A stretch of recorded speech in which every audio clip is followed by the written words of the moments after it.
The Bacon Curse of Johnsonville. In the quiet town of Johnsonville, there was an old, creaky house that no one dared to visit. Everyone knew it as the Johnson house, and the legend surrounding it was as strange as it was terrifying. The house, with its dark, sagging roof and cracked windows, had been abandoned for years. Or so people thought. No one had lived there since the infamous disappearance of the Johnson family. But that was until Regimen Johnson, the last surviving member of the family, returned. Regimen was different from the rest of the Johnsons. His family had been known for their dark past, their strange habits, and a very peculiar obsession with food. The most infamous member of the Johnson family had been his grandfather, Randy Johnson, who was rumored to have dabbled in dark rituals involving bacon. Yes, bacon. For years, Regimen had heard the whispers. It started as rumors. Whispers about his grandfather's strange behavior, his obsession with pigs, and the eerie aroma of sizzling bacon that seemed to emanate from the Johnson house late at night. But what really unnerved Regimen was the way people would speak of his family, with a mix of fear and reverence, as if the Johnsons were cursed. People said that anyone who ate bacon from the Johnson farm was doomed to suffer a horrific fate, though no one could say exactly why. One cold autumn evening, Regimen decided to return to his family's house. It had been years since he left, and now, with nothing left for him in the city, he thought he might reclaim the house. Perhaps, he thought, there is a fortune buried somewhere beneath this rotting house. And if I can uncover it, I might be able to escape the shadow of my family's cursed legacy. But when he stepped onto the property, he felt something heavy in the air. The smell of bacon, sizzling, fatty, and enticing, wafted from the house, hitting his nostrils in an almost intoxicating way. He stopped in his tracks. It wasn't possible. The house had been abandoned for years, and there was no electricity, no plumbing, nothing to explain how the smell was so fresh. Reluctantly, he made his way inside. The door creaked open with a groan, and the house seemed to exhale, as if it had been waiting for him all these years. The walls were lined with old, yellowing photographs of his ancestors, their eyes staring coldly at him from the frames. In the living room, the fireplace was cold and empty, yet the smell of bacon grew stronger. Regimen ventured deeper into the house, past dusty furniture and rotting wooden beams, until he found the kitchen. The sight before him made his blood run cold. On the old wooden table, there was a cast-iron skillet sizzling with what could only be described as the most perfectly crispy bacon he had ever seen. But there was something wrong. The bacon was moving. It shifted and curled, as if it were alive. Regimen stumbled back, his heart pounding in his chest. But something inside him, perhaps curiosity or madness, pushed him forward. He reached out and grabbed a piece.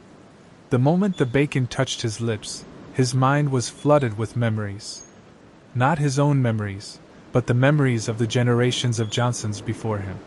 His grandfather's face twisted in pain as he stood in a dark, twisted ritual circle, surrounded by the sizzling, writhing strips of bacon. Regimen could hear whispers, low and guttural, chanting in an ancient tongue. The bacon wasn't just food, it was a gateway. A vessel for something far older, something darker. He dropped the bacon and stumbled backward. The house seemed to close in on him, the walls pulsating like a living organism. His ears rang with the sound of distant laughter. And then he heard it. A voice, soft and haunting, like the wind rustling through dry leaves. Bacon on the grill so fine, king of bacon every time. The voice seemed to come from all around him. Regimen looked up, his breath catching in his throat. There, at the top of the stairs, stood a figure, a man, his face obscured by shadows, but unmistakably Johnson. His eyes glowed faintly with an eerie, unnatural light. It was Randy Johnson, Regimen's grandfather. You were supposed to be dead," Regimen whispered, his voice trembling. Randy's form stepped forward, his movements unnaturally smooth, like a marionette on invisible strings. "Oh, Regimen. The Johnsons were never meant to die. We live on, in the bacon. We feed off it. You should have known that. The bacon is the key. It keeps us alive. It binds us to this world. Regiment's stomach churned as the figure of his grandfather continued to speak. It is the family's curse, and the family's blessing. The bacon holds us in this world, keeps us from moving on. Your bloodline, you were always meant to return. We need you, Regiment. You were born to carry on the tradition. The bacon will save us all. Regiment recoiled in horror, but before he could move, the ground beneath him trembled, and he heard the unmistakable sound of sizzling once again. The kitchen seemed to warp and twist, the walls stretching and contracting. Suddenly, the bacon on the stove began to rise, lifting from the pan in thin strands that curled like snakes. You see, Regiment, Randy's voice continued. This isn't just a family. We are a congregation. The bacon calls us, brings us back. As long as there is bacon, there will always be a Johnson to serve it. With a final, haunting laugh, Randy reached out, his hand now twisted and elongated. Regiment tried to back away, but his feet were glued to the floor. The sizzling, writhing strips of bacon surrounded him, closing in.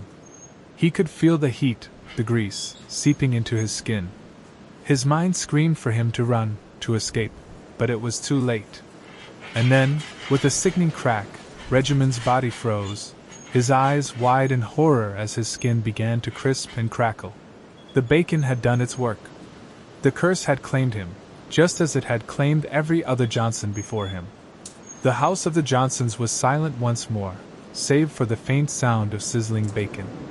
And somewhere, in the depths of the house, an old skillet quietly waited for the next Johnson to come home.